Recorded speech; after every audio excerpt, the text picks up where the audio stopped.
important. Alléluia. Eh bien, nous pouvons nous asseoir dans la présence de Dieu, mes amis. Alléluia, j'espère que vous allez bien. Je veux accueillir aussi les internautes ce matin, les personnes qui vont nous suivre sur YouTube.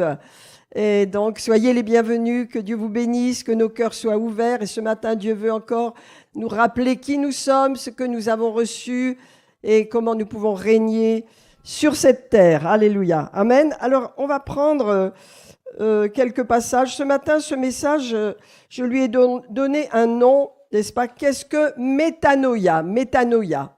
Vous savez ce que ça veut dire, métanoïa? C'est le nom grec pour dire, eh bien, changement, transformation, changement de direction. Alléluia. Mais également repentance, donc métanoïa. Donc on va voir ce que c'est la repentance et on va voir ce que c'est ce métanoïa qui est si puissant, si important et qu'on a besoin d'assimiler dans notre vie, de saisir. Hein. Alors ce matin, je voudrais qu'on ouvre notre Bible à Luc chapitre 5. Seigneur, bénis, je sais que ta parole est déjà bénie, mais bénis ce moment, Seigneur, ouvre nos cœurs. Je te remercie de me conduire afin que ce soit un message qui fortifie tes enfants, les encourage, leur rappelle qui ils sont dans ce monde. Allez, tout ce que tu as fait pour nous, que nous puissions nous saisir de tout ce que tu as fait pour nous ce matin. Alléluia. Dans Luc 5, on va le prendre pour commencer ce message. Eh bien, Jésus, le Luc 5, à partir du verset 32. Alléluia. Après cela, Jésus sortit et vit un publicain nommé Lévi, assis au lieu des péages, et il lui dit, vous savez, c'est direct, « Suis-moi » Vous vous rendez compte que Lévi était dans pleine activité, hein? Il s'occupait de récupérer pour les Romains les impôts des gens. Hein? Il le regarde et il savait que son cœur était prêt. C'est ça le discernement, c'est ça qui est merveilleux. C'est ça que fait le Saint-Esprit dans nos vies. Il lui dit, suis-moi. Il lui dit pas, oh écoute, peut-être tu viendras un peu plus tard, comme on fait souvent, nous on est un peu sentimentaux. Non, non, suis-moi. Et qu'est-ce qui se passe? Il laissa tout, Lévi. C'est Matthieu, vous savez. Hein? Il laissa tout et le suivit. Et Lévi donna un grand repas. Vous savez, ça c'est la reconnaissance. Le repas, le fait de se réjouir, d'inviter les amis, d'inviter aussi les connaissances, la famille. Un grand festin dans sa maison. Il invite Jésus, bien sûr, et beaucoup de publicains. Ça veut dire des gens que les Juifs rejettent, hein, qui s'occupaient des impôts. Et d'autres personnes étaient à table avec lui. Et les pharisiens aussi étaient là. Et ils dirent, mais comment ça se fait? Pourquoi mangez-vous et buvez-vous avec les publicains et les gens de mauvaise vie? Et Jésus va se lever, prendre la parole et va leur dire, et c'est pour ça qu'ils n'ont rien compris, mais ils ne peuvent pas comprendre. Nous-mêmes, nous ne pouvons pas comprendre si nous ne sommes pas changés, si nous n'avons pas vécu le métanoïa, la repentance qui nous fait changer de direction. Amen. Et il leur dit, ce ne sont pas ceux qui se portent bien qui ont besoin de médecins, mais ce sont les malades. Je ne suis pas venu appeler des justes à la repentance, mais je suis venu pour les pécheurs. Vous savez, ça, c'est la clé du christianisme. Et quand j'ai entendu une fois un prédicateur dire, mais dans le ciel, il n'y aura que des voleurs, des adultères, des menteurs, des pécheurs, changés et transformés. C'est puissant. La repentance est là. Jésus dit, cette repentance, c'est pas pour que les gens se mea culpa, mea maxima culpa. Oula. Non, non, c'est pas ça du tout. Hein. La repentance, je suis venu les appeler afin qu'ils changent de direction, afin qu'ils aient des vies transformées et qu'ils changent de pensée, qu'ils changent de vie, qu'ils soient transformés. Je suis venu transformer la vie des pécheurs. Est-ce que vous le croyez? Est-ce que vous savez que vous avez été transformés? Oui, Jésus est venu faire le métanoïa dans nos vies. Il est venu transformer, changer nos vies, changer nos pensées. Je ne suis pas venu pour ceux qui se portent bien. Qu'est-ce que ça veut dire? Ça veut dire ceux qui n'ont besoin de rien, les propres justes. Combien de fois, quand on évangélise dans les rues, les gens vous disent « Mais moi, je n'ai pas de péché, moi, je n'ai jamais rien fait, je n'ai jamais rien fait de mal. » Hein, voilà, jusqu'à ce que Dieu les touche, il dit on est tous pécheurs. Alléluia. Et le tout, c'est que l'orgueil masque cela. Mais quand on vient à Jésus, il nous montre l'état du péché. Il nous montre à quel point c'est destructeur. Il nous dit, voilà ce que je vais faire pour toi. Je vais te transformer, changer, détruire la puissance du péché dans ta vie et amener la métanoïa, amener le changement de vie, le changement de destination. Mes amis, si notre vie n'a pas changé, on peut se poser la question, est-ce qu'on est vraiment sauvé? Parce que le salut, la vie de Dieu venant en nous, nous transforme et nous change. Et je crois que vous pouvez dire, oui, moi je suis sauvé parce que ma vie a changé. Et chacun d'entre nous, nous aurions un magnifique témoignage. Et ayez un témoignage.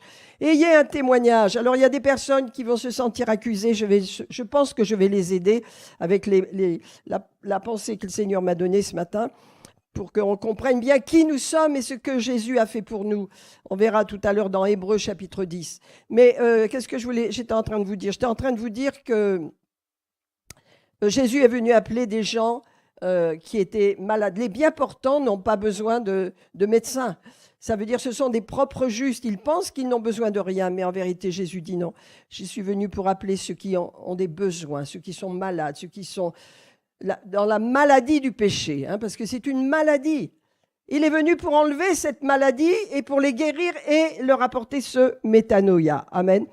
Sans changement de direction, sans changement de vie, on peut dire que, on n'est pas transformé. Amen. Dieu est venu pour nous transformer, pour faire une transformation profonde dans notre vie. Amen. Alléluia. Alors prenons Hébreux 10, je vais aller directement à cet enseignement parce que souvent les gens ne réalisent pas, on ne réalise pas toujours, alléluia, qui nous sommes et combien c'est puissant ce que l'auteur des Hébreux nous dit sur notre position, sur le pardon, sur la repentance, effectivement. Alors on va le prendre, je vais prendre certains passages, Hébreux 10, Hébreux 10, l'auteur des Hébreux nous rappelle que la loi, l'Ancien Testament, c'était l'ombre des choses à venir. C'est une ombre. Ça préparait les choses à venir. Ça préparait la venue de Jésus, n'est-ce pas? Mais cette ombre, cette représentation ne peut jamais, avec les mêmes sacrifices que l'on fait chaque année perpétuellement, amener les saints, amener les gens à la perfection. Impossible par les sacrifices. Mais il dit, un peu plus loin, au verset 5, c'est pourquoi Christ est venu. C'est pourquoi Christ est venu. Vous savez, avant, les sacrifices des animaux couvraient le péché mais ne le détruisaient pas. Les gens avaient besoin de nouveaux sacrifices parce qu'ils étaient pécheurs comme nous l'étions. Et leur nature, la nature humaine est pécheur. Donc, on ne peut pas dire qu'on n'est pas pécheur. On l'a été, on sait ce que c'est, n'est-ce pas? On sait ce que c'est d'être imparfait et de manquer la cible. Alléluia. Alors c'est pourquoi Jésus est venu. C'est pourquoi moi je ne pouvais pas venir. Vous ne pouviez pas venir. Personne ne pouvait accomplir cela. Personne. Même les saints qui se mettent dans des trous et qui jeûnent pendant 40 jours. C'était impossible. Personne ne pouvait le faire. Alors il a dit, c'est pourquoi Christ est venu. Voyez, la condition des Juifs nous rappelle que c'était la condition de l'humanité. Eux, ils avaient la parole et la parole leur disait « Préparez-vous, je vais vous envoyer un sauveur. Il vient de chez vous, il vient d'Israël, il vient de ma terre et je vais vous l'envoyer. » Mais il va résoudre ce problème-là parce que ce problème, vous avez besoin de tuer ces animaux, de répandre le sang pour couvrir vos péchés parce que vous êtes toujours coupables. Vous êtes toujours coupable. C'est pourquoi Christ est venu. Vous comprenez, mes amis? C'est pourquoi Christ est venu. Et voilà ce qu'il a dit.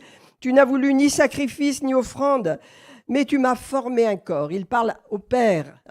Il parle au Père. C'est Jésus qui parle là, dans l'Ancien Testament. Tu n'as agréé ni holocauste ni sacrifice pour le péché. Non. Les holocaustes, les sacrifices, c'était pour un temps. Tu n'as pas agréé cela. C'était pas parfait, c'était imparfait. Alors j'ai dit, voici, je viens. Et dans le rouleau de la loi, il est écrit de moi. C'est notre Messie, c'est notre Jésus, là, notre Sauveur. Et il a dit, je viens pour faire, ô Dieu, ta volonté. Après avoir dit cela, il dit, tu n'as voulu et tu n'as agréé ni sacrifice, ni holocauste, ni sacrifice pour le péché. Je viens pour faire ta volonté. Alors il abolit la première chose pour établir la seconde. Mes amis, le verset 10. Attention, c'est en vertu de cette volonté du Seigneur, du Père, du Fils et du Saint-Esprit. C'est en vertu de cette volonté que nous sommes sanctifiés par l'offrande du corps de Christ, une fois pour toutes. Une fois pour toutes. Mes amis, je m'adresse à tous ceux et à toutes celles, et je sais que ça nous concerne tous, qui sont constamment en train de se rappeler du passé, en train de se tourmenter avec les péchés du passé, en train de laisser l'ennemi leur rappeler les mauvaises choses qu'ils ont faites, plus ou moins, et qui restent aplatis dans cette situation complètement sans énergie et qui d'un seul coup se voient à travers ce prisme-là, arrêtez tout de suite et revenez à la parole de Dieu. Parce que Jésus a fait ce sacrifice afin que nous soyons sanctifiés une fois pour toutes. Ça veut dire purifiés, changés, séparés du péché, nettoyés.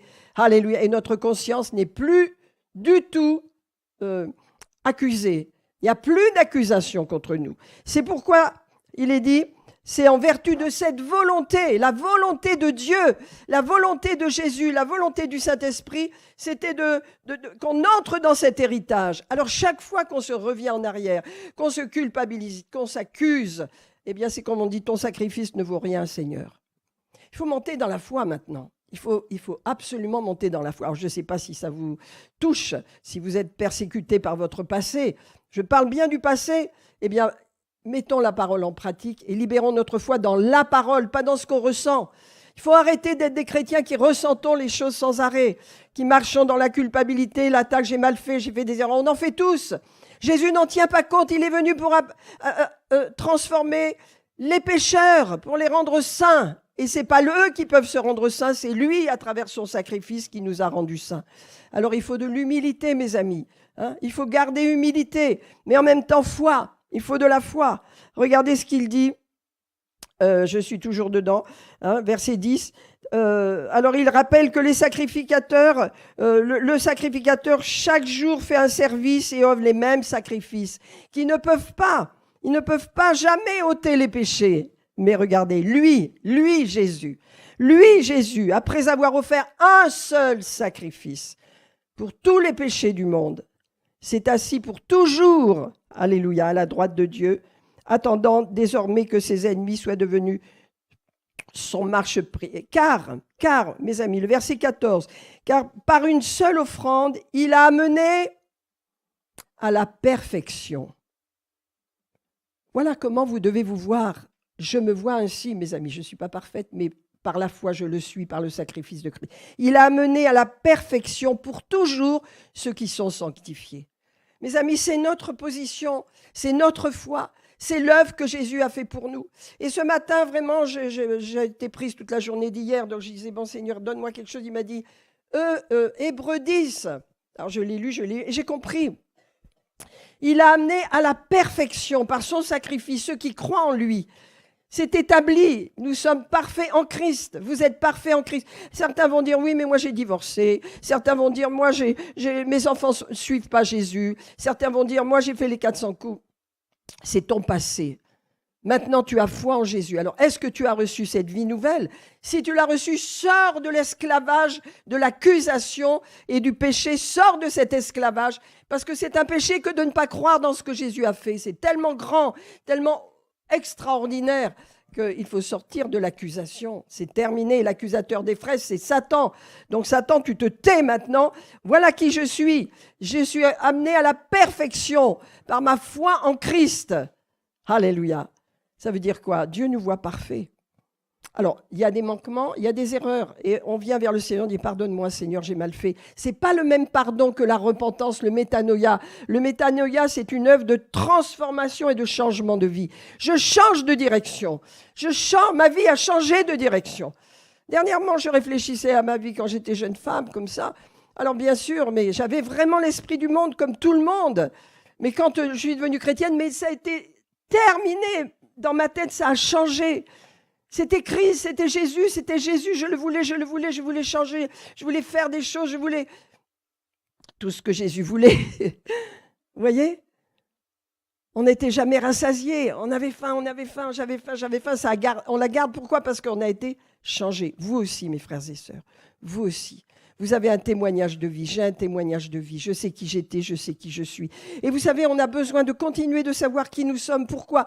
Parce qu'il y a l'accusateur des frères. Il n'accuse pas le monde lui appartient, il s'en fiche. Il ne va pas accuser le pécheur qui se promène dans la rue. Non, il va accuser les frères, les croyants. Il va être l'accusateur du peuple de Dieu, l'accusé. Tu as vu ton passé, qui tu es, tu fais mal, tu t'es fâché, tu t'es disputé avant de venir au culte. Tu as fâché tes enfants, regarde, tu n'es pas digne. Combien de fois j'ai pensé ça quand on allait au culte avec nos enfants. C'était crispé avant d'y aller, on était toujours en retard, on s'énervait. Après, on se dit, oh là là, comment je vais faire pour louer Dieu? C'est affreux, pardonne-moi Seigneur. On avait l'esprit dans les chaussettes. Mais quand vous voyez ça, vous n'avez plus l'esprit dans les chaussettes. Alléluia, rendez compte, car par une seule offrande, l'offrande de la vie de Jésus, il a amené à la perfection ceux qui sont sanctifiés. C'est ce que le Saint-Esprit nous atteste aussi. Alléluia. Car après avoir dit, voici l'alliance que je ferai avec eux après ces jours-ci, dit le Seigneur. Je mettrai mes lois, alléluia, dans leur cœur. Il va le faire pour Israël, il est en train de le faire. Il y a énormément de Juifs qui deviennent messianiques. En ce moment, c'est un signe du retour de Jésus, énormément. Il dit, voilà l'alliance que je ferai avec eux. Je mettrai mes lois dans leur cœur et je les écrirai dans leur esprit. Je ne me souviendrai plus de leurs péchés, ni de leurs iniquités. Alléluia. Amen. Or, là où il y a pardon des péchés, il n'y a plus d'offrande pour les péchés. Il n'y a plus besoin d'en rajouter. Il y a une seule offrande. Mes amis, ça veut dire Dieu ne se souvient même plus de vos péchés. Arrêtons de nous en souvenir. Vous savez qui est-ce qui vous ramène à la mémoire les mauvais souvenirs du passé, les erreurs, vous êtes culpabilisé, j'aurais pas dû faire ça, je me suis trompé, mon Dieu, c'est affreux. Et on n'arrête pas, et on n'arrête pas. Qui c'est qui suscite tout ça? C'est Satan lui-même, il envoie ses petits démons, il y a une porte ouverte, allez, vas-y, tourmente-la, tourmente-le. Elle n'a même pas de foi dans cette parole. Elle ne sait pas qui elle est, oui, il ne sait pas qui elle est. Si, maintenant, je sais qui je suis. J'ai été sanctifié et j'ai été rendu parfait par Jésus-Christ. Alléluia. Et Dieu me voit parfait, alors je vais me voir comme Dieu me voit. Amen. Je veux me voir comme Dieu me voit. Alors, il y a 4 points que lorsqu'on est sanctifié, qu'est-ce que ça veut dire sanctifié? Vous n'êtes pas sanctifié avant d'être né de nouveau. Hein? C'est ça. Un chrétien, il est né de nouveau. Il a expérimenté la nouvelle naissance. Ensuite, il y a le processus de sanctification qui se fait dans votre vie. Changement, il y a les liens avec le passé qui se coupent. Le processus de sanctification, c'est un processus. Ça veut dire que ça se fait petit à petit. Par contre, le fait qu'on est parfait en Christ, c'est immédiat. Amen. Dieu, par son sacrifice, m'a rendu parfaite. Amen. En Jésus-Christ, je suis parfait.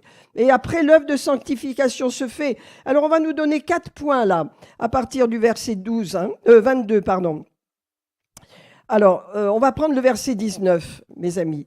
C'est pourquoi, vous voyez, je parlais avec un serviteur de Dieu il y a quelque temps qui me disait, les gens ont tellement de problèmes, tellement de blessures de l'âme, etc. C'est très bien de guérir les âmes, mais il ne faut pas que ça dure toute la vie. Il ne faut pas que ça dure éternellement. Il faut guérir l'âme blessée. Mais il faut ensuite monter dans la foi pour agir comme un jeune lion, pour rugir, pour sortir de ses problèmes. Sinon, on reste dans son processus qui peut durer toute la vie. Non, on n'est pas fait pour ça. Dieu nous a donné la force. Et regardez ce qu'il nous dit. Regardez pourquoi on ne peut pas rester dans la condition de la blessure éternelle. J'exagère, là, je ne suis pas gentille, mais les gens blessés doivent se relever à un moment donné. Ils ne peuvent pas rester constamment blessés. Hein? Ainsi donc, frères, puisque nous avons au moyen du sang de Jésus une libre entrée dans le sanctuaire. Entre dans le sanctuaire, ça veut dire le royaume de Dieu, là où il a son trône. Vous avez une libre entrée là. Hein? Une libre entrée par la route nouvelle et vivante que le Seigneur a inaugurée pour nous, à travers le voile, c'est-à-dire à travers de sa chair. Alors, puisqu'on a tout cela, mes amis, puisqu'on a une libre entrée auprès du trône de Dieu, du Créateur de l'univers, que Dieu nous a donné pour notre vie une vie nouvelle, une voie nouvelle et vivante. Ce n'est pas un truc qui est épuisant, fatigant, déprimant. Non, c'est une route nouvelle et vivante. Dans cette route, il se passe des choses vivantes dedans. Il se passe des situations glorieuses. Il se passe des miracles. Il se passe des transformations. On ne dit pas qu'il n'y a pas de problème, mais elle est vivante, cette route. Elle est vivante, cette voie. Voyez ? Regardez, il nous a donné une route nouvelle et vivante qu'il a inaugurée pour nous au travers de sa chair. Quand il est mort sur la croix, la voie pour nous s'est ouverte. Et ce n'est pas n'importe quelle voie, c'est la voie de votre vie, c'est la voie de votre chemin, c'est la voie dans laquelle vous êtes engagé. C'est une voie vivante et c'est une voie nouvelle. Ce n'est pas comme l'ancienne, le passé ne vient plus là, c'est fini. Nouvelle, alléluia. Alors, qu'est-ce qu'il nous dit ? Puisque nous avons un souverain sacrificateur sur la maison de Dieu, premièrement, Dieu nous dit, puisque vous êtes ces gens-là, puisque vous êtes rendus parfaits, puisque vous avez accès à cette route nouvelle, alors premièrement, approchez-vous de Dieu. Attention, c'est pas un truc, oui, on le sait. Oui, mais comment tu fais ça ? Est-ce que tu le fais fidèlement, régulièrement ? Approchez-vous de Dieu. C'est pas lui qui va s'approcher de nous, hein. Approchez-vous de Dieu. Parce que tu as une voie nouvelle, approche-toi de lui. C'est là que tout va se régler. C'est là que tout va venir. Approche-toi, regardez.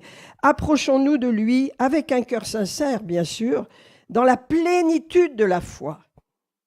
Amen. Les cœurs purifiés d'une mauvaise conscience et le corps lavé d'une eau pure.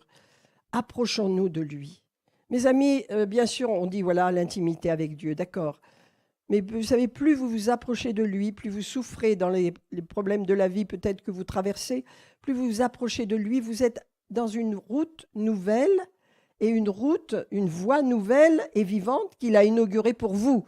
Donc dans cette voie, il faut regarder qu'elle est nouvelle, premièrement, et qu'elle a été inaugurée pour vous et qu'elle est vivante, cette voie. Vous dites, comment elle est vivante ? Ça veut dire que là, dans cette voie, boum, il y a les bombes du Seigneur qui vont être libérées, les obstacles vont tomber. Restons sur cette voie vivante, vous voyez ?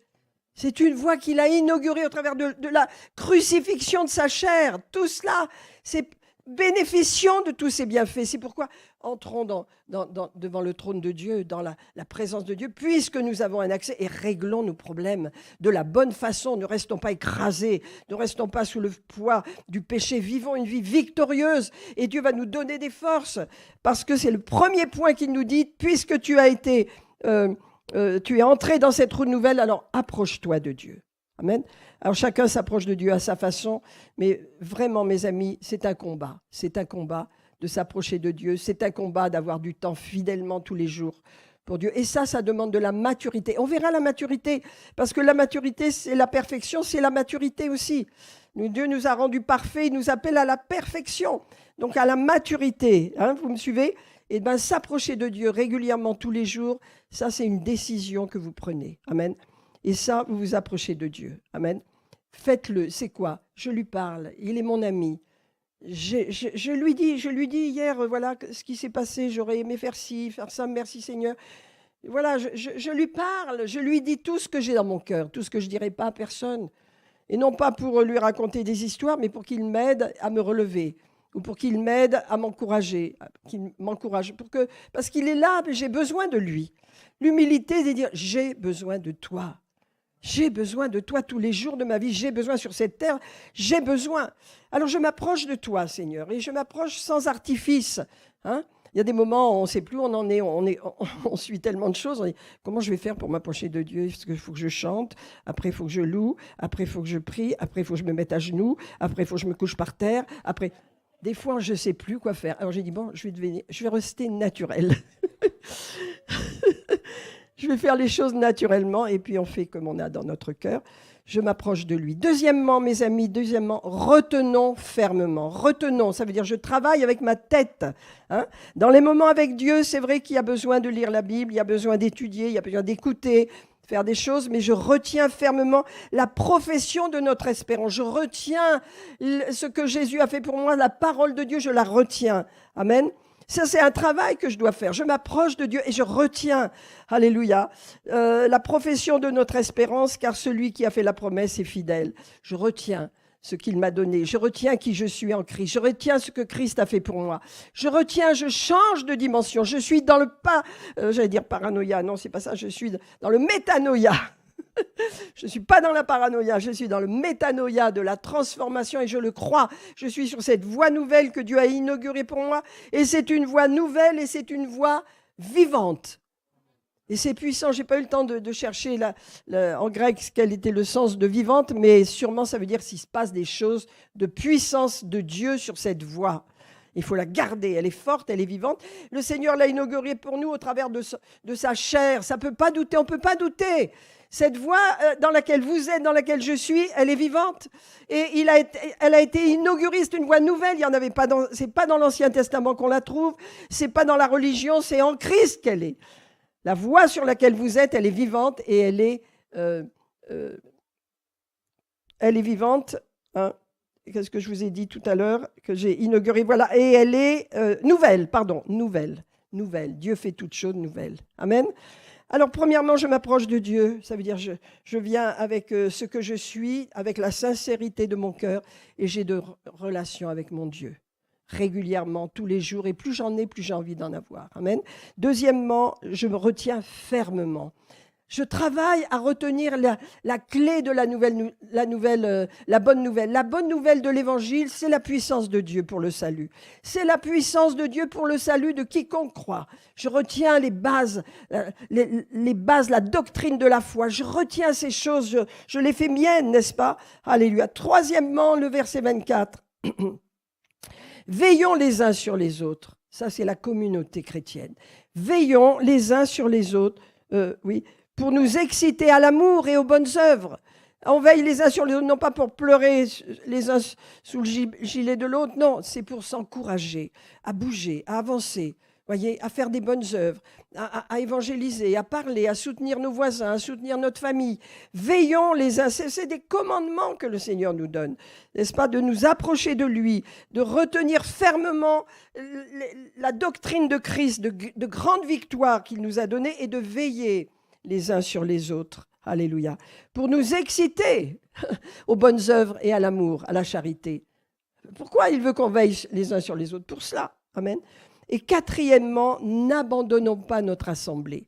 L'assemblée des croyants, amen, vous êtes là dans une assemblée, chaque chrétien a son assemblée. N'abandonnons pas notre assemblée, comme c'est la coutume de quelques-uns. Hein. Comment on abandonne son assemblée? Parce qu'on se laisse détourner, on a des mauvaises fréquentations, ou alors on est blessé, quelqu'un nous dit quelque chose qui ne nous plaît pas, et voilà, on abandonne. Dieu dit, n'abandonnez pas votre assemblée, comme c'est la coutume de quelques-uns. Restez fidèles, parce que ça, c'est la preuve d'un caractère qui est solide, qui est stable. Hein. Alléluia. Mais exhortons-nous réciproquement. Ça, c'est la puissance de l'assemblée des saints, de s'exhorter réciproquement. Alléluia. D'autant plus que vous voyez s'approcher le jour. Hein. Qu'est-ce que c'est le jour? Bientôt, nous allons avoir ce film-là. Hein. Ce film qui s'appelle Le Chaos. Je vais le présenter en présentant la parole de Dieu dans 1 Thessaloniciens 4. Nous allons lire de quoi il s'agit, de l'événement que l'Église attend depuis le 2000 ans. Le retour du Seigneur, le fait qu'avant le retour du Seigneur, c'est le départ de l'Église de ce monde et 7 ans de tribulation. C'est tellement en place, tout se met tellement en place aujourd'hui. Vous voyez, avec ces événements dont je vais lire cela pour expliquer, voilà ce que nous allons voir ensuite. Hein. Donc c'est pour ça, il dit, vous voyez s'approcher le jour, alors exhortez-vous les uns les autres, parce que le jour approche. Amen. Alléluia. Donc voilà ce que je voulais vous dire sur Hébreux 10. Alléluia. Donc nous allons développer encore un petit peu Hébreux 10. Alléluia. Donc c'est le changement métanoïa, c'est le changement de direction, parce qu'on a été transformé au travers de la chair de Christ, de son don sur la croix, et il nous a rendus parfaits. Il a réglé une fois pour toutes, par son sacrifice, le problème du péché. Et donc, si vous êtes croyant, vous n'avez plus la nature du péché. Alléluia. Amen. Alléluia. Dans Hébreux 10, verset 14, il nous est dit, car par une seule offrande, il a amené à la perfection ceux qui sont sanctifiés. Alléluia. Amen. Alors, mes amis, qu'est-ce que ça veut dire? On va prendre 1 Corinthiens 2, verset 6. 1 Corinthiens, qu'est-ce que ça veut dire? 1 Corinthiens 2, verset 6. Alléluia.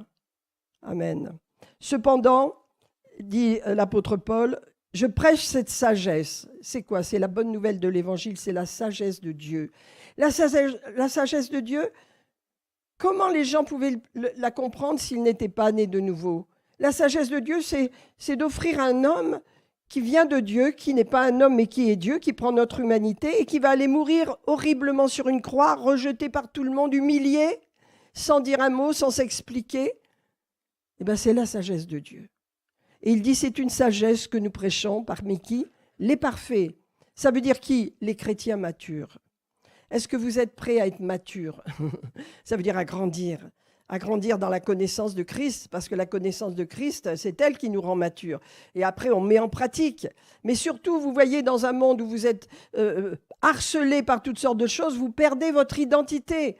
Vous perdez qui vous êtes en Christ. Et donc, à ce moment-là, vous perdez de la puissance. Et ça, l'ennemi attaque l'identité des chrétiens.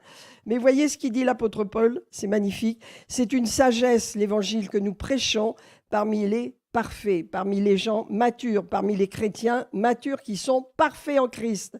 Est-ce que vous le croyez? Ah, vous dites, je ne suis pas parfait. Moi aussi, je dis, je ne suis pas parfaite. OK, mais je crois que je le suis en Christ, que Christ m'a rendue parfaite. Amen. Je crois cela sur mon identité. Ça m'empêche de descendre dans les trous noirs de la culpabilité et de la condamnation et de perdre mon image de moi-même. Amen. Alléluia. C'est une sagesse que nous prêchons parmi les parfaits, sagesse qui n'est pas de ce siècle, ni des chaises de ce siècle. Amen. Gloire à Dieu. Alors, on va prendre peut-être un autre passage. J'ai beaucoup on va prendre Philippiens, parce que j'aime bien Philippiens. L'apôtre Paul explique ça d'une façon magnifique. Philippiens chapitre 3. Alléluia. Nous avons été rendus parfaits. Jésus a fait ce qu'il fallait. Un seul sacrifice a détruit toute la puissance du péché. Jésus dit, Dieu dit, je ne me souviens plus de vos péchés. Je ne me souviens plus de votre divorce. Je ne me souviens plus de vos erreurs. Je ne me souviens plus des 400 coups que vous avez faits. Je ne m'en souviens plus. Si vous avez accepté Christ, vous êtes né de nouveau. Vous avez une route nouvelle qui a été inaugurée. Elle est nouvelle, elle est vivante et vous marchez dedans en tant que parfait en Christ. Vous ne pouvez plus pécher. Alors, je ne dis pas que vous ne faites pas d'erreur. Hein. Moi, j'en fais et je demande pardon à Dieu. Mais ce n'est pas la même chose que la repentance dont il est question, qui est le changement de vie. Si vous êtes repenti une fois pour toutes, il y a une repentance dont on ne se repent jamais, on change de vie, on change de direction. Ça s'appelle la conversion, en fin de compte. Je me suis converti, je me suis donné à Christ, je suis né de nouveau. Ça s'appelle une repentance dont on ne se repent jamais. Alléluia. C'est métanoïa, changer de direction, changer de vie. Vous vous rappellerez de cela? Amen. Hein? Alors, prenez Philippiens, chapitre 3. Oh, la parole est tellement merveilleuse et elle ne nous accuse pas, au contraire, elle nous élève. Allez, elle nous rappelle qui nous sommes. Et vous savez, quand on sait qui nous sommes, on ne veut pas pécher. On ne veut pas, mais on fait des erreurs. La chair est faible, on est fragile, on a encore notre âme qui n'est pas encore tellement structurée comme elle devrait l'être. Mais, voilà ce qu'on est quand même. On est en Christ parfait, mature, sûr. On grandit à l'image de Christ. La sanctification, c'est la séparation d'avec le monde pour se consacrer à Dieu. Séparé, sanctifié, séparé pour appartenir à Dieu. Donc je suis séparé. Amen. J'appartiens à Dieu et c'est un processus qui se fait. Amen. Alors regardez ce qu'il dit l'apôtre Paul, vous le savez peut-être dans le verset 7. Il dit, mais ces choses du passé, il a expliqué qui il était. Dans le naturel, il était un pharisien, il était de la tribu de Benjamin, hébreu né d'hébreu, il était en plus citoyen romain, il était digne de respect et de respect dans toute la société dans laquelle il était. Hein. Il avait du zèle contre l'Église, il était irréprochable selon la loi. Mais il dit, mais ces choses, regardez verset 7, je les regarde comme une perte, je les regarde comme rien. Amen. Vous savez, quand des grands de ce monde viennent à Christ, eh bien, ils perdent leur identité de grands. C'est très dur, c'est pourquoi Jésus a dit, c'est pourquoi parmi vous, il n'y a pas beaucoup de sages, de nobles comme ce monde. Parce que c'est tellement, on est attaché à notre identité. Quand on a une identité forte dans le monde, on veut pas la perdre. On veut que les gens continuent de nous voir à travers cette identité. Mais quand on vient à Christ, il nous dépouille de cela. On est dépouillé. Hein, et c'est une bonne chose, de façon à ce qu'il restaure notre vraie personnalité, qui n'est pas uniquement avec ce qu'on est dans la société, mais ce qu'on est en Christ. Et ça demande de l'humilité. Parce que lorsqu'on veut que les hommes nous voient d'une certaine façon, c'est par orgueil. Notre orgueil, je veux plaire au monde, je veux plaire aux gens. Voilà qui je suis, voilà ce que je fais, voilà ce que je gagne, voilà. Hein? Ça, c'est l'orgueil de la vie. Mais quand je suis en Christ, ça, Dieu me déshabille de ça. Il m'enlève ces vieux vêtements. Il me dit, voilà, ce que tu es, c'est bien plus puissant, c'est bien plus beau, c'est bien plus éclatant que ce vêtement que tu veux montrer aux gens, n'est-ce pas? Montre-leur plutôt le vêtement d'or que tu portes, le vêtement de fin lin blanc que tu portes. C'est bien plus beau. Alors regardez, l'apôtre Paul, il dit, je regarde toutes ces choses comme des gains. Non. Mais ces choses qui étaient pour moi des gains, je cherchais à être reconnu par mes pères, n'est-ce pas? Je voulais leur plaire. Eh bien maintenant, je les regarde comme une perte à cause de Christ. Et même, je regarde toutes choses comme une perte à cause de l'excellence de la connaissance de Jésus-Christ, mon Seigneur. C'est ça la clé, mes amis. Je veux connaître Christ. Et je parle de l'Écriture, là. Nous allons voir, l'Écriture, c'est la clé pour connaître ce que Christ a fait pour nous.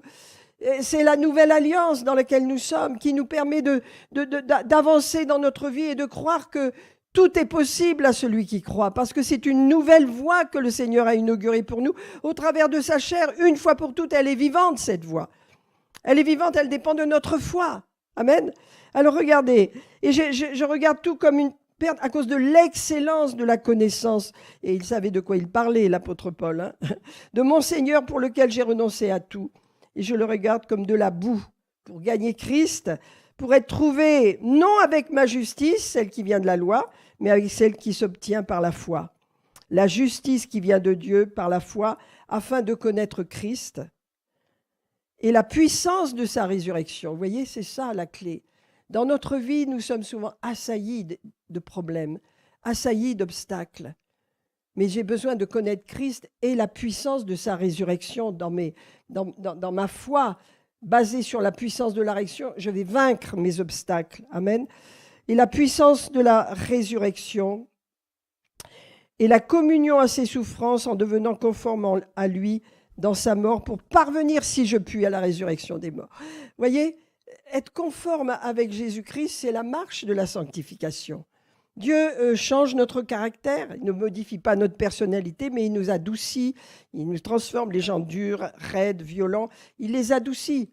Normalement, il les change. Il y a des gens qui ne changent jamais de caractère parce que le travail ne se fait pas dans leur vie. Mais quand Dieu vous touche, il change votre caractère, il vous transforme, il ne change pas votre personnalité, mais votre caractère ne correspond, les côtés de votre caractère qui ne correspondent pas à Christ, il les modifie. L'amour de Dieu vous gagne, il vous adoucit, il vous transforme, il vous fortifie. Et ceux qui sont fragiles, ceux qui sont un peu faibles ou ceux qui sont très timorés, il les rend forts. Il fait le contraire. Il les ravive, il les appelle à parler, il les appelle à avoir de l'audace, il les appelle à se réveiller. Et certains, il leur dit, tais-toi, aux autres. Écoute, ce sera mieux. Amen. Alléluia. Et donc il dit, voilà, il dit, ce n'est pas que j'ai déjà remporté le prix. Alors je voulais vous dire une chose, vous savez, dans ma vie chrétienne, je n'ai pas l'esprit de compétition avec les autres, hein, je n'ai pas du tout cet esprit, mais j'ai l'esprit de compétition vis-à-vis de moi-même. Et je sais que je suis dans une course. La course, c'est que j'obéisse au Seigneur dans ce qu'il me demande de faire. Et je veux toujours faire mieux, je vais toujours m'améliorer. C'est ça la vie chrétienne. Ce n'est pas une vie, vous êtes ennuyé, oh là là, je ne sais pas quoi. Chaque jour est nouveau, chaque jour il y a une nouvelle perspective, chaque jour Dieu vous donne de nouvelles choses. Là, il m'a donné de nouvelles choses, hein. Il m'a donné Hébreux 10, hein, les parfaits en Christ, c'est ce que je suis. Hein, mes péchés sont pardonnés. Métanoïa, j'ai changé de direction il y a 2 longues années. Hein, et je continue sur la voie vivante et nouvelle qu'il a inaugurée pour moi au travers de sa chair. J'appartiens à Christ et je suis au bénéfice de son œuvre, de sa mort et de sa résurrection. Alléluia. Donc j'avance. C'est pourquoi je suis en pleine forme, c'est pourquoi je suis heureux, je rajeunis comme l'aigle. Alléluia, hein, je suis comme un arbre verdoyant, Bernard aussi, nous sommes comme des arbres verdoyants. Hein. Bernard, son psaume, c'est le psaume 1. Hein, il est formidable, tu l'as eu. Hein, je me rappelle. Voilà. Amen. Lui réussit, alléluia. C'est ça, mais c'est sa vie, c'est ça. Amen, je le crois. Si, Bernard. Tu ne le crois pas, ben tu devrais le croire. Alors il dit, l'apôtre Paul, il dit, ce n'est pas que j'ai déjà remporté, mais je cours. Ça veut dire, vous voyez, dans notre vie, on est dans un processus de course, c'est vrai. C'est ça l'évangile. C'est pourquoi les chrétiens, ils sont merveilleux. Parce qu'ils sont dans un processus. Ils sont pas, vous n'allez pas dans une église où c'est la mort, le tombeau, tout le monde dort. Non, vous allez dans un processus des gens. Oh, moi, j'avance dans ma vie, je fais ça, donc je vais aller plus loin, je vais faire mieux. Je suis motivé, je bouge. Hein, il y a des personnes qui abandonnent un travail pour en trouver un autre, pour faire quelque chose qui les promotionne. C'est fou, les chrétiens, ils ont toujours un programme pour aller de l'avant, pour avancer. C'est le signe que l'Esprit de Dieu est en eux. C'est le signe qu'ils sont parfaits, qu'ils sont sur cette route nouvelle, sur cette route inaugurée par la chair de Christ, par son sacrifice. C'est une route nouvelle. Et c'est une route vivante. Amen. Regardez encore. L'apôtre Paul, il dit, alors on pourrait dire, bon, lui, il pourrait dire, allez, bon, j'ai tout accompli, Dieu m'a tout révélé, la croix, la victoire, tout ça, je sais tout, je peux être relax. Non, non, il dit, je continue de courir parce que je sais qu'il y a un prix au bout de la course. Et pour nous tous, il y a un prix. C'est pour ça que c'est intéressant, la vie chrétienne. C'est pas lassant. On a une motivation. Alors vous dites, moi, je suis mère au foyer, j'élève mes 2 enfants. Mais c'est un ministère à plein temps. C'est glorieux. Amen. Élever ses enfants selon Dieu, casser leur volonté de vouloir faire ce qu'ils veulent pour apprendre à faire ce que tu veux, mon frère, ma soeur, ce que tes parents veulent, c'est un travail, croyez-moi. Hein, ça ne veut pas dire casser leur esprit, casser leur volonté pour qu'ils apprennent à obéir. Et bien ça se fait quand ils sont petits, parce qu'après, c'est plus le cas. Hein. Donc, c'est des choses c'est un ministère d'être mère au foyer. Amen. Eh bien, il y a une couronne qui t'attend, ma sœur, si tu es mère au foyer. Il y a une couronne, on sera couronné. Regardez ce qu'il dit. Ce n'est pas que je vais m'arrêter, déjà remporté le prix, ou que j'ai déjà atteint la perfection, mais je cours. Alors là, il parle de lui. Hein. Je cours pour tâcher de le saisir, puisque j'ai été saisi par Christ. Frère, je ne pense pas l'avoir saisi, mais je fais une chose, oubliant ce qui est en arrière. Oubliant ce qui est en arrière, oubliant le passé, oubliant que j'ai été un persécuteur des chrétiens, oubliez ce qui vous accuse dans votre vie, oubliant ce qui est en arrière. Alléluia. Et je me porte vers ce qui est en avant. Amen. Et je cours vers le but. C'est notre destinée, c'est la voie que le Seigneur nous a ouverte. Vous savez, Dieu est tellement bon, il connaît tellement la nature humaine que bien sûr que quand on est blessé, Dieu nous guérit. Mais il dit, il ne faut pas rester là-dedans. Sors-en comme un vainqueur, comme un jeune lion et avance sur la voie nouvelle et la voie vivante que j'ai ouverte pour toi. Et là, tu auras de la force, là, tu auras de l'énergie, là, tu auras de la santé, là, tu auras de la victoire, là, tu auras de la réussite. Amen. Et tu auras un témoignage. Parce que notre témoignage est très puissant. C'est très puissant, notre témoignage. Beaucoup de chrétiens, je suis né de nouveau, ça fait 20 ans, mais je ne sais pas comment dire mon témoignage. Oh, est-ce que Dieu a fait quelque chose dans ta vie ou pas ? Tu dois avoir un témoignage. Demande au Saint-Esprit, il va te dire, voilà comment tu étais, voilà comment tu es aujourd'hui, c'est grâce à moi. C'est grâce à moi, dit Jésus. Hein ? Je termine. Je cours vers le but pour remporter le prix de la vocation céleste de Dieu en Jésus-Christ. Mes amis, un jour, nous serons couronnés. Un jour, nous réjouirons, si nous continuons notre course avec fidélité, nous serons couronnés. Amen. Un jour, nous prendrons nos couronnes et nous les jetterons aux pieds du Seigneur, hein, comme c'est écrit dans l'Apocalypse, en criant « Loué soit l'Éternel, miséricordieux soit notre Dieu. C'est le roi des rois et le Seigneur des seigneurs. » Amen. On termine là-dessus, mes amis. Que Dieu soit béni, que la gloire de Dieu soit là, que la voie dans laquelle vous êtes soit une voie vivante et nouvelle. Et elle est nouvelle. Depuis le jour où vous êtes nés de nouveau, elle est nouvelle. Et vous, vous êtes rendus parfaits en Jésus-Christ. Pourquoi ? Parce que vous avez fait le métanoïa, vous avez fait le changement de vie, le changement de direction en étant nés de nouveau. Et maintenant, vous continuez sur cette voie nouvelle. Amen. Elle est vivante, ne l'oubliez pas. Seigneur, je te bénis ce matin pour la voie nouvelle dans laquelle nous sommes. Elle est toujours nouvelle, elle est rendue nouvelle chaque jour. Vous savez, c'est comme dans le mariage. Hier, j'ai parlé du mariage rapidement, mais le mariage, grâce à Dieu, il peut toujours être vivant, le mariage. Rendu vivant, les sentiments rendus vivants, parce que c'est selon Dieu. Mais toujours des sentiments frais, nouveaux, dans la vie conjugale. Et ce n'est pas lassant. Rien n'est lassant quand nous vivons avec Dieu. Rien n'est lassant avec le Saint-Esprit. On ne se lasse de rien. Je sais de quoi je parle. Hein. J'ai des années derrière moi. Hein. Et je ne vous dirai pas l'âge que j'ai, parce que je n'y crois pas, mais je sais dans l'âge physiologique que j'ai. Je sais où je suis restée. Bref, je termine par la prière, mes amis. Seigneur, tu es merveilleux. Merveilleux sur la voie nouvelle et la voie vivante dans laquelle nous marchons tous ici, Seigneur. Elle est tellement merveilleuse, cette voie. Elle nous assure que tu es avec nous et que tu nous gardes et tu nous libères de la joie, tu nous fortifies, tu la protèges, cette voie. Tu fais en sorte que les obstacles soient chassés grâce à notre foi, grâce à notre détermination, à nos connaissances que nous avons de toi. Alléluia. La connaissance que nous avons de ta parole, Seigneur. Alléluia. Et tu nous as séparés, Seigneur, de tout ce qui nous faisait échouer. Et Seigneur, nous regardons devant, nous regardons à l'avenir. Alléluia, nous courons vers un but. C'est une loi spirituelle et c'est une loi naturelle d'avoir un but et de courir dans la vie. Avec un but de façon à ne pas être dépressif, ne pas être écrasé par les douleurs, par les problèmes de l'âme comme tous les gens ont actuellement et d'être guéri rapidement pour continuer de courir dans la voie que tu nous as ouverte, Seigneur, que tu as inaugurée au travers de ta chair, qui est une voie nouvelle et vivante. Au nom de Jésus, Amen. Que Dieu soit béni. Ah, Jésus, la gloire. Alléluia. Amen, amen. Est-ce qu'on pourrait avoir un chant peut-être pour... Court. Non. Juste pour respirer. Alléluia.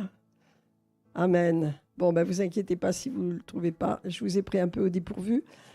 Alléluia. Merci Seigneur. Bientôt, la semaine prochaine, on aura la joie d'écouter le témoignage de Marion. Je voulais féliciter Marion. Vous savez, c'est ma nièce. C'est la fille de mon frère Daniel, qui est auprès du Seigneur maintenant. Donc, et vous avez aussi sa jeune sœur qui est là, qui est magnifique, Rose, qui a tellement de grâce, hein, et qui est en train d'ouvrir son cœur de façon magnifique. Donc, il y a la grâce sur cette famille maintenant. C'est glorieux. Et donc, Marion, elle va nous partager un peu ce qu'elle fait. Je voudrais que la féliciter quand même, parce qu'elle fait une école biblique, l'école de réveil, hein, c'est cela, de Jean-Luc Trachdel en Suisse. Hein. Ça lui a demandé de la foi. Elle a dû tout couper, tout casser, ses amarres ici pour aller là-bas 1 an. Et elle va continuer l'année nouvelle, une 2e année. Donc ça, c'est quelque chose de glorieux. Et de plus, il y a Gloria, là, qui se prépare à avoir la même chose. En septembre, elles vont faire ensemble, Marion la 2e année, Gloria la 1re année. Je dis, c'est glorieux quand les jeunes disent, je veux la parole de Dieu, je veux la parole de Dieu. J'ai soif, j'ai faim. Vous savez, cette faim, Dieu veut la ramener au milieu de nous. Amen. Et donc, c'est glorieux. Donc, on va honorer vraiment ces jeunes et je prie que Dieu les garde. Bien sûr, il le fait. Et dimanche prochain, il nous apportera un témoignage de ce qu'elle vit et on sera heureux de l'entendre. Amen. Alors, on ne trouve pas notre chance, ça fait rien. Si? Il y en a un? Eh bien, on va faire autre chose. On va faire...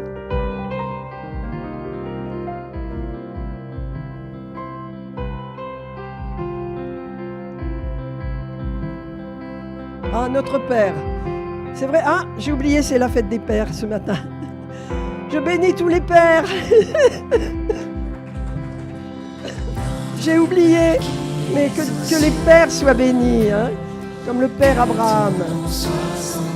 Alors le Père, on va adresser une prière au Père et on va bénir les pères ce matin.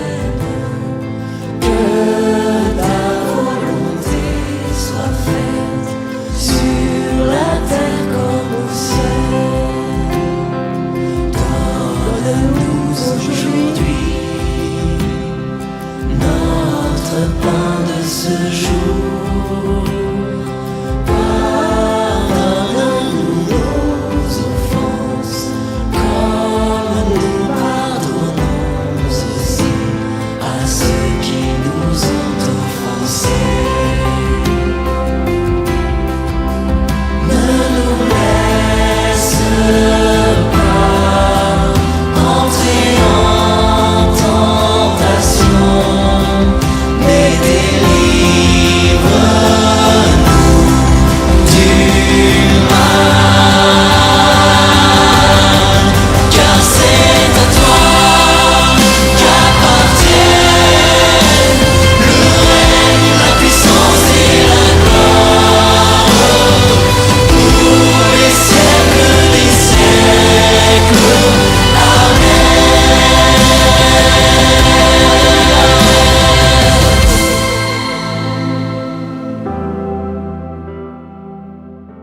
Amen. Ce sera tout, messieurs et mesdames, parce qu'on a le programme qui continue. Mais bénissons les pères ce matin. Alléluia. Seigneur, tous ceux frères qui sont là et qui sont des parents, qui sont des pères, qui s'occupent de leurs enfants, qui s'occupent de leurs petits-enfants, qu'ils soient bénis au milieu de nous, qu'ils continuent, alléluia, qu'ils transmettent eux également, alléluia, ce qu'ils ont et qu'ils le transmettent à leurs enfants, qu'ils soient bénis. Amen.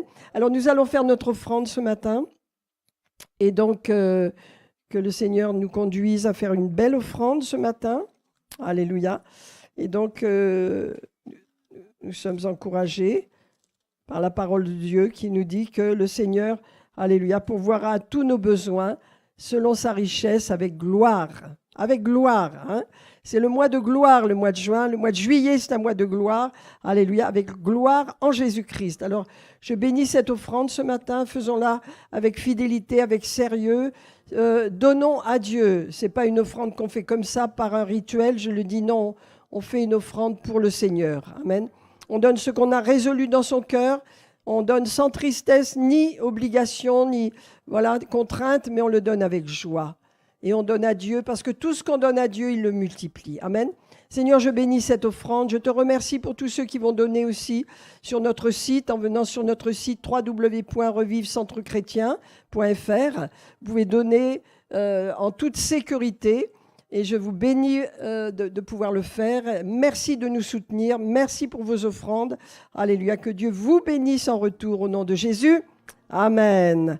Amen. Eh bien, faisons notre offrande ce matin. Laissons un petit peu de temps. Et Tessa va faire les annonces pendant ce temps.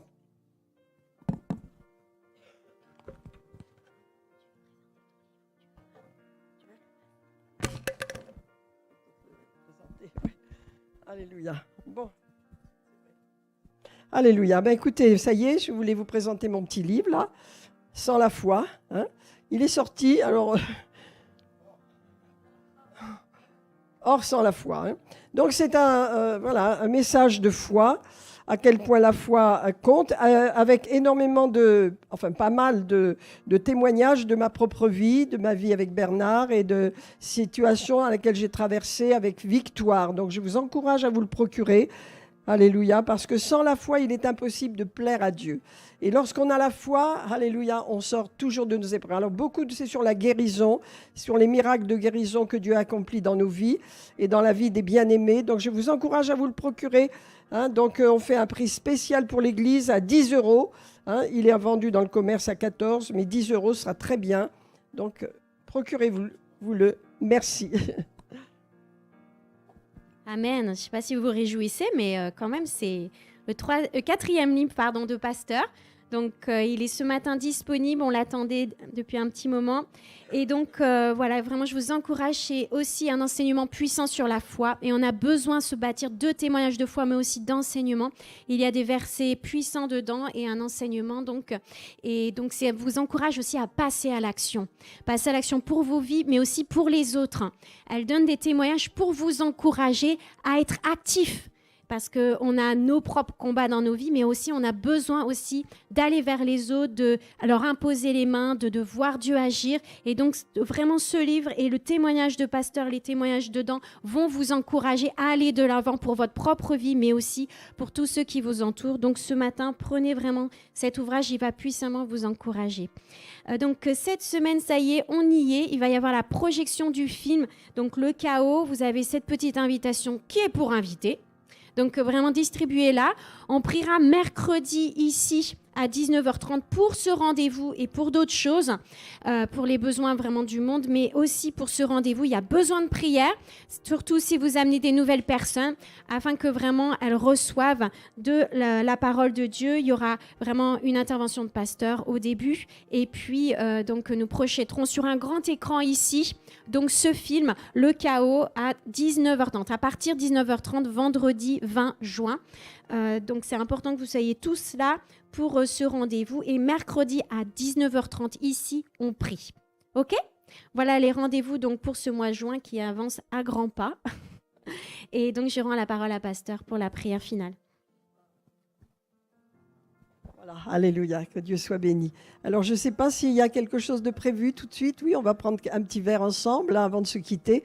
Que la grâce et la paix soient sur vous. Je libère la bénédiction de Dieu sur votre semaine, sur votre famille, vos activités, vos déplacements. Que la main de Dieu soit sur vous au nom de Jésus. Amen. Bon dimanche à tous et la joie du Seigneur.